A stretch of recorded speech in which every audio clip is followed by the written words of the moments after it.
Hi hello നമസ്കാരം, welcome back to Noops world.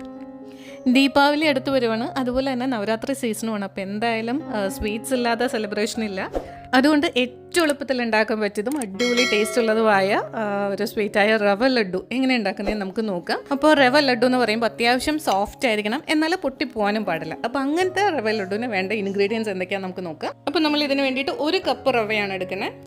പിന്നെ ഒരു 3 ടേബിൾ സ്പൂൺ നെയ്യ് വേണം, ഒരു 1.5 ടേബിൾ സ്പൂൺ കാഷ്യൂനട്ട് നുറുക്കിയത്, ഒരു 3/4 കപ്പ് പൊടിച്ച പഞ്ചസാര, ഒരു 3 ടേബിൾ സ്പൂൺ തേങ്ങ ചിരകിയത്, വീണ്ടും ഒരു 2 ടേബിൾ സ്പൂൺ തേങ്ങ ചിരകിയത്, ഒരു 1/2 കപ്പ് പാൽ. ഇനി നമുക്കൊരു പാൻ നന്നായിട്ട് ചൂടായി കഴിയുമ്പോൾ അതിലേക്ക് 1 ടേബിൾ സ്പൂൺ നെയ്യ് ഒഴിച്ചു കൊടുക്കാം. നെയ്യ് നന്നായിട്ട് ചൂടായി കഴിയുമ്പോൾ നമ്മൾ എടുത്ത് വെച്ചിരിക്കുന്ന കാഷ്യൂ നട്ട്സ് ഇതിലേക്ക് ചേർത്ത് ഒരു മീഡിയം ഫ്ലെയിമിൽ വറുത്തെടുക്കാം. കിസ്മിസ് ഇഷ്ടമുള്ളവർക്ക് ഇതിൻ്റെ കൂടെ അതുകൂടി ചേർത്ത് വറുക്കാം. കാഷ്യൂ നട്ട്സ് വറുത്ത് കഴിഞ്ഞാൽ നമുക്കതൊന്ന് കോരി മാറ്റാം. ഇനി ആ സെയിം പാനിലേക്ക് നമുക്കൊരു 2 ടേബിൾ സ്പൂൺ നെയ്യ് കൂടി ഒഴിച്ചു കൊടുക്കാം. നെയ്യ് നന്നായിട്ട് ചൂടായി കഴിയുമ്പോൾ ഒരു മീഡിയം ഫ്ലെയിമിൽ വെച്ചിട്ട് നമ്മൾ എടുത്ത് വെച്ചിരിക്കുന്ന റവ ഒന്ന് ഫ്രൈ ചെയ്തെടുക്കുക. ഫ്രൈഡ് റവയാണ് നമ്മൾ യൂസ് ചെയ്യുന്നതെന്നുണ്ടെങ്കിലും ഒരു 3-4 മിനിറ്റ് നേരം കളർ മാറാത്ത രീതിയിൽ നമ്മളൊന്ന് ഫ്രൈ ചെയ്തെടുക്കണം. ഫ്രൈ ചെയ്യുമ്പോൾ കരിഞ്ഞു പോവാതിരിക്കാനായിട്ട് ഇതുപോലെ കൈ എടുക്കാതെ ഇളക്കിക്കൊണ്ട് കണ്ടിന്യൂസ് ആയിട്ടിരിക്കണം. ഒരു 3-4 മിനിറ്റ് റവ ഫ്രൈ ചെയ്തതിന് ശേഷം ഫ്ലെയിം നല്ല ലോ ആക്കിയിട്ട് അതിലേക്ക് ഒരു 3 ടേബിൾ സ്പൂൺ തേങ്ങ ചിരകിയത് ചേർത്ത് കൊടുക്കാം. ഇതൊരു 1 മിനിറ്റ് നേരം ഇങ്ങനെ മിക്സ് ചെയ്തതിന് ശേഷം നമുക്കിതിലേക്ക് പൊടിച്ച പഞ്ചസാര ചേർത്ത് കൊടുക്കാം. അപ്പോൾ നമ്മൾ 3/4 കപ്പ് പഞ്ചസാരയാണ് എടുത്ത് വെച്ചിരുന്നത്. അപ്പോൾ അതിൽ നിന്ന് ചേർക്കുന്നതിന് മുമ്പ് 1 ടീസ്പൂൺ പഞ്ചസാര ഒന്ന് മാറ്റി വയ്ക്കാം, അത് നമുക്ക് ലാസ്റ്റ് ആവശ്യമുണ്ട്. അപ്പോൾ ബാക്കി പഞ്ചസാര ഇതിലേക്ക് ചേർത്തിട്ട് നന്നായിട്ടൊന്ന് മിക്സ് ചെയ്യണം. ഇനി ഇതിലേക്ക് നമ്മൾ ഫ്രൈ ചെയ്ത് മാറ്റി വെച്ചിരുന്ന കാഷ്യൂ നട്ട്സ് കൂടി ചേർത്തിട്ട് ഒന്നുകൂടി ഒന്ന് മിക്സ് ചെയ്യാം. പഞ്ചസാരയൊക്കെ നന്നായിട്ട് മിക്സ് ആയതിനു ശേഷം നമുക്കിതിലേക്ക് ഇനി പാൽ കൂടി ചേർത്ത് കൊടുക്കാം. 1/2 കപ്പ് തിളപ്പിച്ച് വെച്ചിരിക്കുന്ന പാലാണ് ചേർക്കുന്നത്.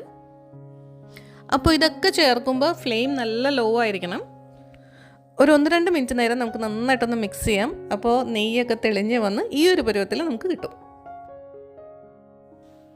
ഇനി ഇത് നമുക്കൊരു പ്ലേറ്റിലേക്ക് ഇങ്ങനെ മാറ്റാം. ഇതൊന്ന് ചൂടാറണം, എന്നിട്ട് വേണം നമുക്കിത് ഉരുട്ടിയെടുക്കാനായിട്ട്. അപ്പോൾ അതിന് വേണ്ടിയിട്ട് ഇതൊന്ന് നന്നായിട്ടൊന്ന് പരത്തി വയ്ക്കാം. അടുത്തത് നമ്മൾ 2 ടേബിൾ സ്പൂൺ തേങ്ങ ചിരകിയത് എടുത്ത് വെച്ചതിലേക്ക് മാറ്റി വെച്ച 1 ടീസ്പൂൺ പഞ്ചസാര ചേർത്ത് നന്നായിട്ടൊന്ന് മിക്സ് ചെയ്യണം. റവ ലഡ്ഡു ആകുമ്പോൾ ഒന്ന് തേങ്ങയിൽ പൊതിഞ്ഞിരിക്കണമല്ലോ, അപ്പോൾ അതിന് വേണ്ടിയിട്ടാണിത്. അപ്പോൾ നമ്മുടെ റവ ലഡ്ഡു മിക്സിൻ്റെ ചൂടൊക്കെ ചെറുതായിട്ടൊന്ന് ആറി തുടങ്ങി നമുക്ക് കയ്യിലെടുക്കുന്ന പരുവം ആകുമ്പോഴത്തേക്കും നമുക്ക് ആവശ്യത്തിന് ക്വാണ്ടിറ്റി എടുത്തിട്ട് ഇതുപോലെ ഒന്ന് ഉരുട്ടിയെടുക്കാം. നല്ല സിമ്പിളായിട്ട് തന്നെ നമുക്ക് ശരിക്കും ബോൾ പോലത്തെ ഷേപ്പിൽ കിട്ടും. അതിനുശേഷം ഈ പഞ്ചസാരയും തേങ്ങയും കൂടിയുള്ള മിക്സിൽ ഒന്ന് റോൾ ചെയ്തെടുത്ത് കഴിഞ്ഞാൽ നമ്മുടെ റവ ലഡ്ഡു റെഡിയായി. ഇതുപോലെ എല്ലാ ലഡ്ഡും വളരെ സിമ്പിളായിട്ട് വളരെ പെട്ടെന്ന് തന്നെ നമുക്ക് റോൾ ചെയ്തെടുക്കാം. അപ്പോൾ എല്ലാ ലഡ്ഡും റോൾ ചെയ്തതിന് ശേഷം ലാസ്റ്റ് വേണമെങ്കിൽ ഒരു ഭംഗിക്ക് വേണ്ടി അതിൻ്റെ മുകളിലൊരു കാഷ്യൂൻ്റെ പീസോ അല്ലെങ്കിൽ കിസ്മിസ് ഫ്രൈ ചെയ്ത് വയ്ക്കാം. ഇത് 2-3 ദിവസം പുറത്ത് വെച്ചാലും പ്രശ്നമില്ല, പിന്നെ ഫ്രിഡ്ജിൽ വെച്ചിട്ട് തണുപ്പിച്ച് കഴിക്കാനും സൂപ്പറാണ്. അപ്പോൾ എല്ലാവരും ട്രൈ ചെയ്ത് നോക്കുക. വീഡിയോ ഇഷ്ടമായാൽ ലൈക്ക് ചെയ്യാനും ഷെയർ ചെയ്യാനും കമൻറ്റ് ചെയ്യാനും മറക്കരുത്. അതുപോലെ ഇനി നൂപ്സ് വേൾഡ് സബ്സ്ക്രൈബ് ചെയ്തിട്ടില്ലെങ്കിൽ please do subscribe. Thank you.